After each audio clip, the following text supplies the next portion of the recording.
Video kali ini kita masih membahas bab 1, yaitu respon internasional terhadap proklamasi kemerdekaan Indonesia.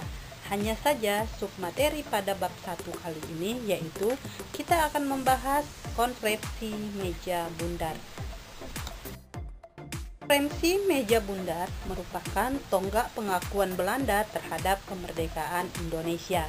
Jadi, Belanda baru mengakui kemerdekaan Indonesia selesai dilaksanakannya konferensi meja bundar. Namun jauh sebelum dilaksanakan konferensi meja bundar, ada beberapa perundingan yang menandai di mana perundingan itu merupakan penyelesaian antara konflik Indonesia dan Belanda. Pada akhirnya, puncak perundingan terdapat di konferensi meja bundar. Sebelum pelaksanaan konferensi meja bundar, terdapat beberapa rentetan peristiwa yang terjadi pada saat itu dan cukup menyita perhatian dunia internasional. Adapun rentetan peristiwa tersebut antara lain adalah agresi militer. Agresi militer Belanda adalah upaya yang dilakukan Belanda untuk menegakkan kembali kekuasaannya di Indonesia. Jadi, setelah Indonesia merdeka, saat itu Belanda kembali ingin menguasai Indonesia dengan cara Belanda melakukan agresi militer. Adapun agresi militer yang dilakukan Belanda yaitu terjadi sebanyak 2 kali. Yang pertama, agresi militer 1, tepatnya pada tanggal 20 Juli 1947. Pada agresi militer 1, Belanda melancarkan agresi militer untuk menghancurkan Republik Indonesia yang saat itu 2 tahun sudah diproklamasikan. Titik fokus pada agresi militer 1 yaitu serangan Belanda di wilayah Sumatera Timur, Jawa Tengah, dan Jawa Timur. Adapun respon pihak Indonesia terhadap agresi militer 1 antara lain, Tentara Nasional Indonesia memberikan perlawanan dengan strategi Wegreis. Kemudian TNI membentuk kantong perlawanan di daerah yang dikuasai Belanda. Dalam penyelesaian konflik ini yaitu diselesaikan dengan perundingan Renville. Jadi, perundingan Renville itu adalah perundingan yang dilaksanakan untuk menyelesaikan konflik antar Indonesia dan Belanda dalam agresi militer yang pertama. Setelah agresi militer 1, kemudian Belanda kembali melancarkan serangannya yaitu dikenal dengan istilah agresi militer kedua, tepatnya pada tanggal 19 Desember 1948. Adapun sasaran pada saat itu yaitu pemerintahan Republik Indonesia dan Tentara Nasional Indonesia. Fokus serangan pada agresi militer kedua antara lain Pulau Jawa dan Sumatera. Pada agresi militer kedua, Belanda berhasil menguasai Istana Kepresidenan dan mengasingkan Presiden Soekarno beserta wakilnya Muhammad Hatta.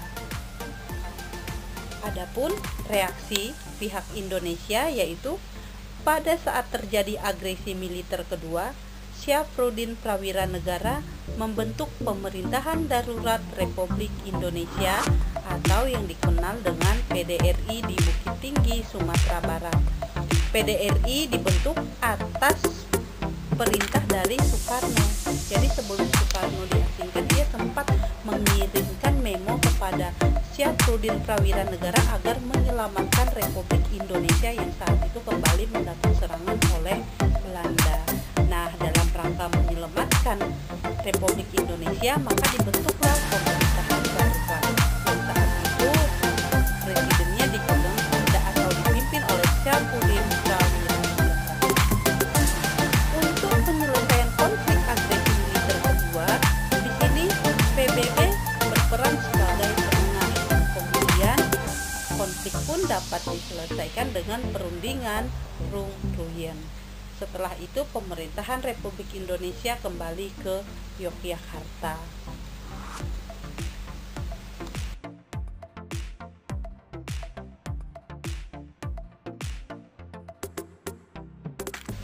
Sebelum dilaksanakan konferensi meja bundar, Republik Indonesia melakukan pendekatan dan koordinasi dengan negara-negara bentukan Belanda di Indonesia atau yang dikenal dengan BFO.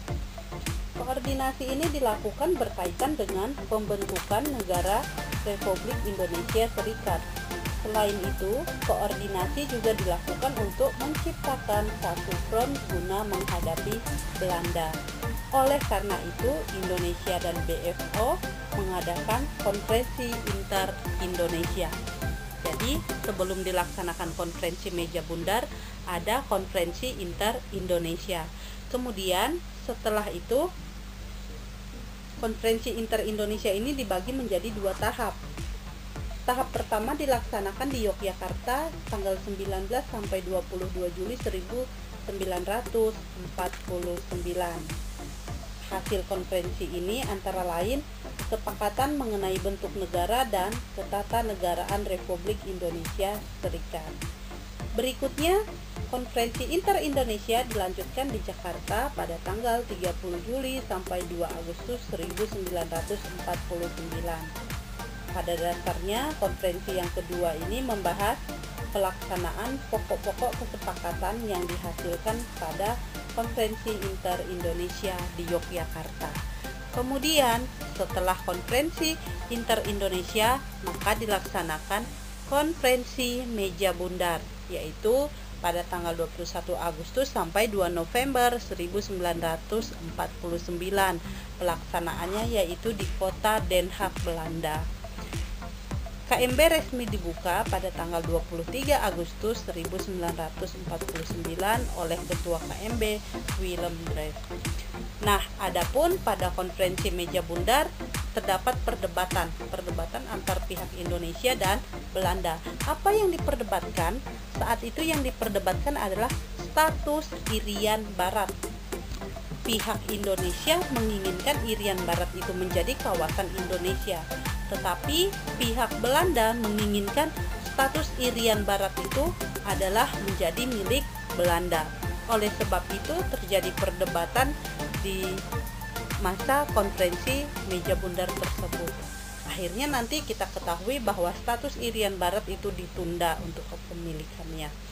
Berikutnya, pada masa konferensi meja bundar, delegasi Indonesia diwakili Muhammad Hatta, kemudian PBB juga berperan sebagai penengah, yaitu diwakili oleh Thomas.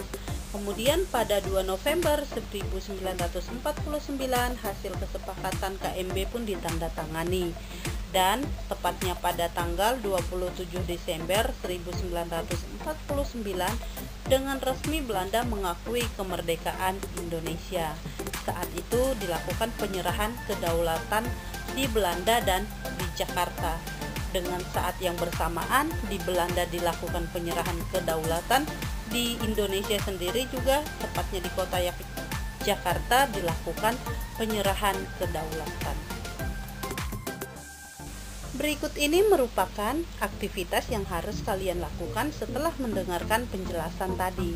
Aktivitas pertama yaitu carilah informasi terkait perundingan Linggarjati, kemudian jelaskan hal yang melatar belakangi perjanjian Linggarjati.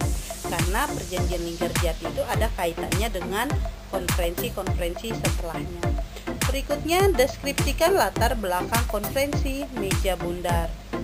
3. Tuliskan hasil-hasil yang dicapai dalam perjanjian Renville. 4. Carilah informasi terkait perjanjian Rum-Ruyen, kemudian berikan penjelasan terkait dengan hasil keputusan perjanjian Rum-Ruyen. 5. Carilah informasi terkait dengan konferensi meja bundar, kemudian tuliskan hasil kesepakatan KMB serta berikan penjelasan mengenai arti penting konferensi meja bundar bagi bangsa Indonesia. Tuliskan hasil pekerjaanmu di buku catatan. Selamat bekerja, semoga sukses, salam sehat selalu, dan sampai bertemu di video berikutnya.